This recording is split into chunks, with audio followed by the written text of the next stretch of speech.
есептерді шығарып үйренеміз. Алдымен оқушылар сіздер топқа бөліп алайын.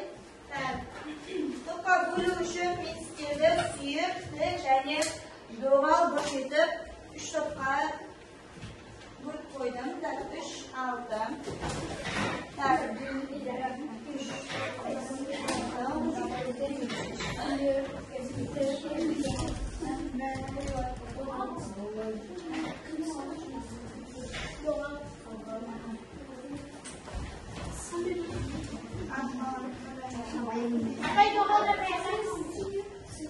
Мында сүйір, тік, доғал.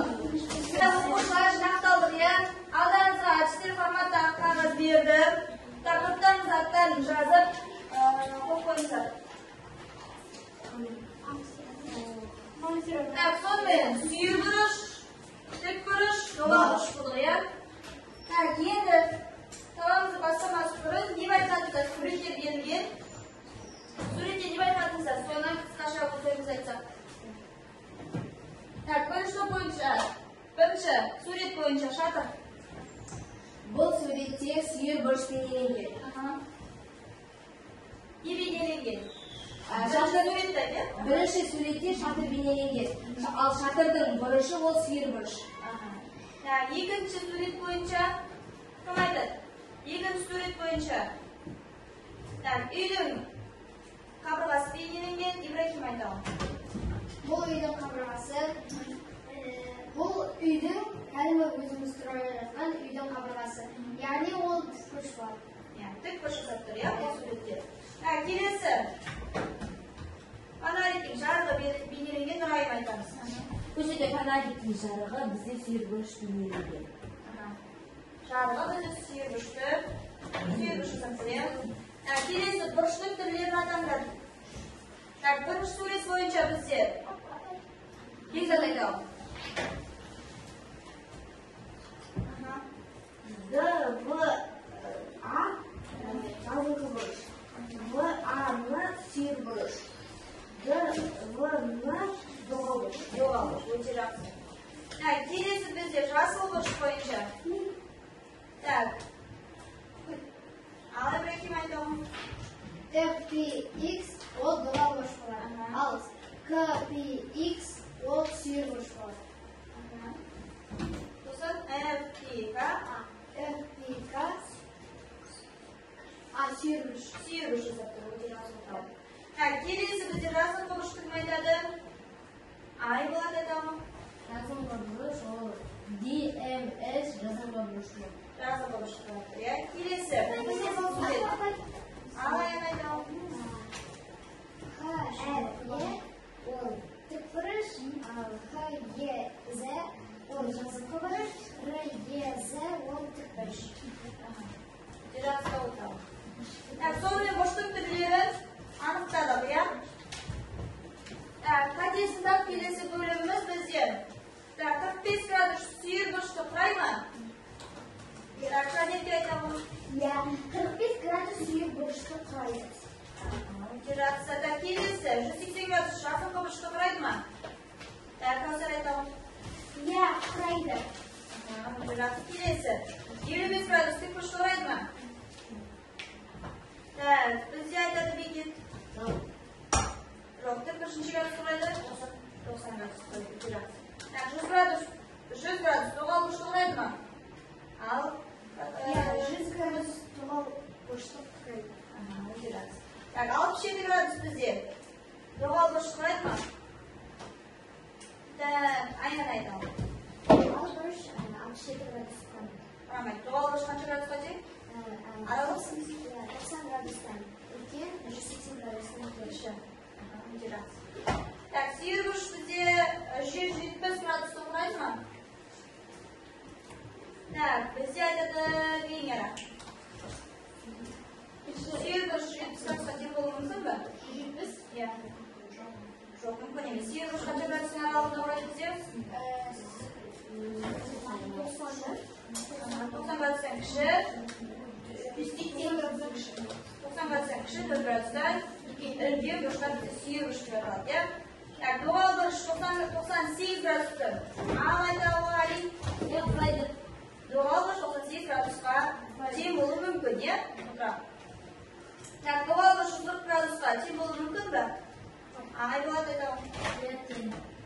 болуы мүмкін. Ya, келесі 1 градус сүйгіш қата ма бізде? Яна 1 градус сүйгіш жатады. Жатады. Бөлім бізде практикалық жұмыс деп аталады. Сіздерге бөлім суреті берілген және әрбір жапырақтары градустық өлшемдермен арнайы бір өлшемдермен берілген. Сол өлшемдерді табуымыз керек. Әрбір топпен жұмыс жасаймыз.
Birinci bize suyur boruş.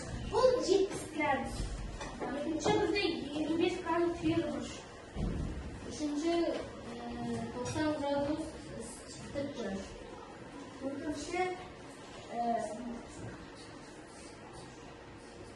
Dördüncü suyur boruş 25 gradus. Yani 45 gradus. Ama bizde Türk boruş 90 gradus. Және бізде гүлдің батысыға 100 градус бізге доғал бұрыш, ал 80 градус бізде сүйер бұрыш.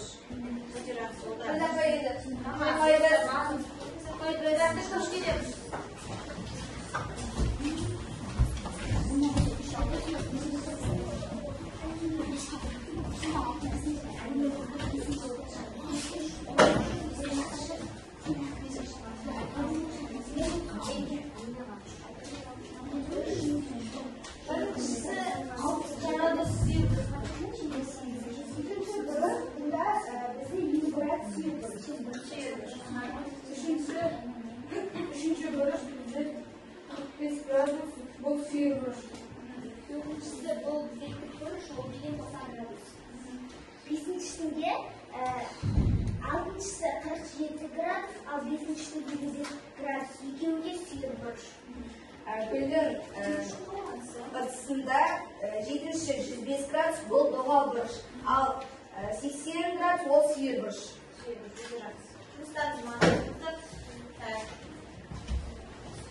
Қаталастарымызды бағалайық.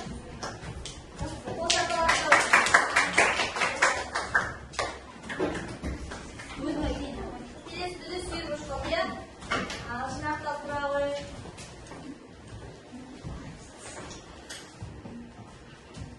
Bu gül yapraklarınдағы birincisi 60 gradus және де ол сүйір бұрыш. Екіншісі 25 gradus ол сүйір бұрыш. Үшіншісі ол 90 gradus ол сүйір бұрыш. Тік бұрыш қойды. Төртіншісі 90 gradus тік бұрыш. Бесіншісі 45 Бесіншісі 50 gradus сүйір бұрыш.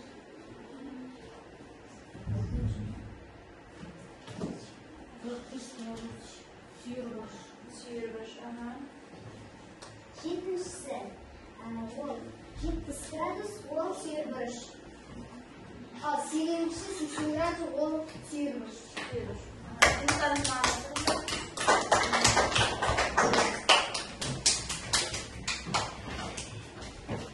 Келесі бөлім бізде топтық жұмыс ойлан жұптас бөліс деп аталады. Оқулықтарымызды ашамыз.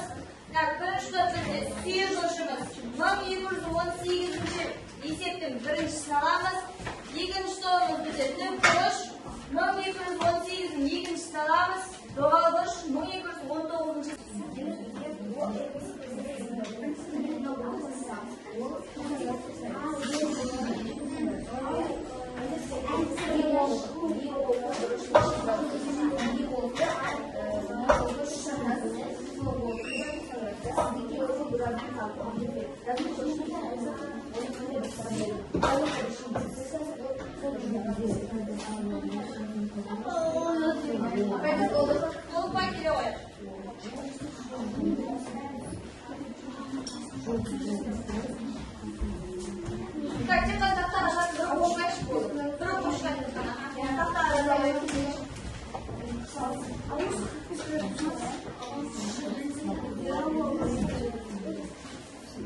Так, медиан тобын аралап шығайын. Кім шығады? Келем дажайын. Де шығарыпты, жарасы. Венера шығарыпты бізде.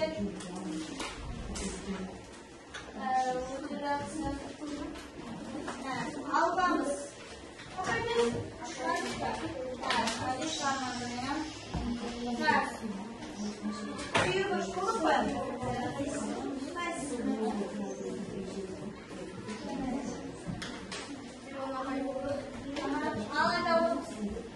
Разым хабараш 180 градус.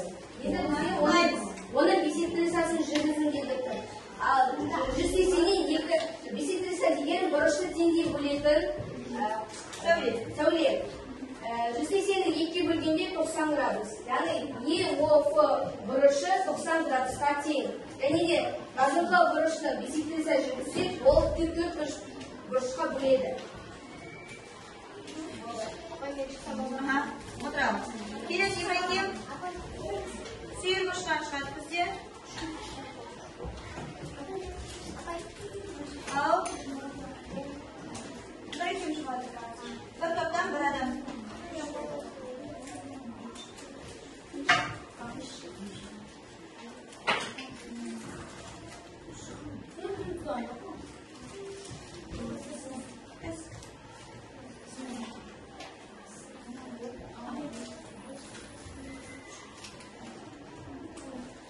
Қалғанымыз. Бекзат шығардық па? Бекет шығардың ба?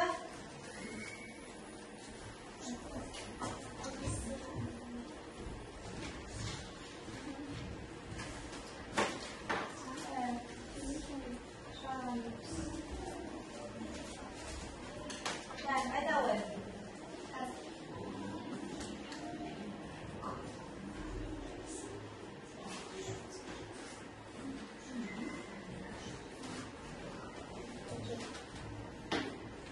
Бұл жерде АОБ. АОБ бұрышы ол бұрыш, яғни ол 90 градус. Ал бұл жердегі АОС бесектрисасы ол 45 градус. Осы бесектриса. Оқушылар, келесі бөліміміз сағат деп аталады. Яғни сағаттың тіліне байланысты бұрыштың түрлерін жазасыздар. Мысалы, сағат 1-де қандай бұрыш, сағат 2-де қандай бұрыш, соны бас әріптермен жазасыздар. Сүйір бұрыш болса С, тік бұрыш болса Т, жазықы болса Ж, жоғал болса Д деген әріптермен жазасыздар. Сағат 1-де қандай бұрыш болса? Әріптен бір оқушылар сіз екеуге жазасыздар. Так, жазамыз. Тік бұрышты жазып, қалған жоғал. Сүйір бұрыштар сіздер. Бір оқушылар.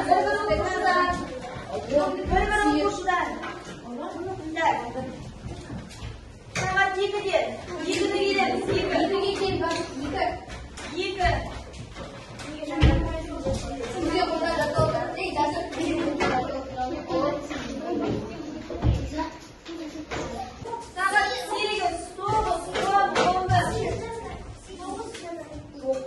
Барлық әшер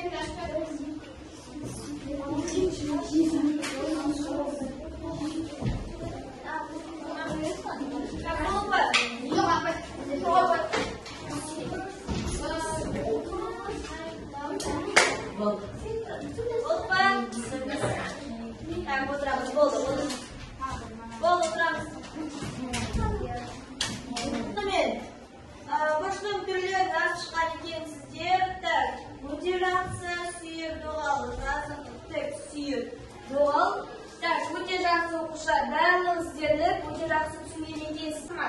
Үйге тапсырма 1220 есепті аламыз.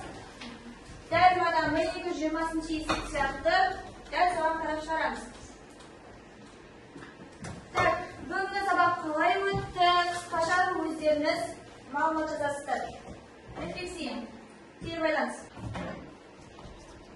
Оқушылар рефлексия пирамидасын жазып қояды келді. Так, бүгінгі сабақ ұнады ма? Так, не түсіндің? Және де бұрыштардың атауларын, оларды қалай өлшейді, конспектіде қалай қолданады, және де олардың бисектрисия не екенін түсіндік, жазыңқы бұрыш деген не екенін түсіндік, толық бұрыштарды түсіндік. Өте жақсы отырады. Венера. Бұрыштардың әртүрлі атаулары, олардың қалай өлшенуі, қалай градусы, олардың қалай қолданылуын, қоршаған ортамен байланыстырып, бұрыштардың түрлері. Бүгінгі сабағымыз осымен аяқталды. Сіздерге көп рахмет. Сау болыңыздар.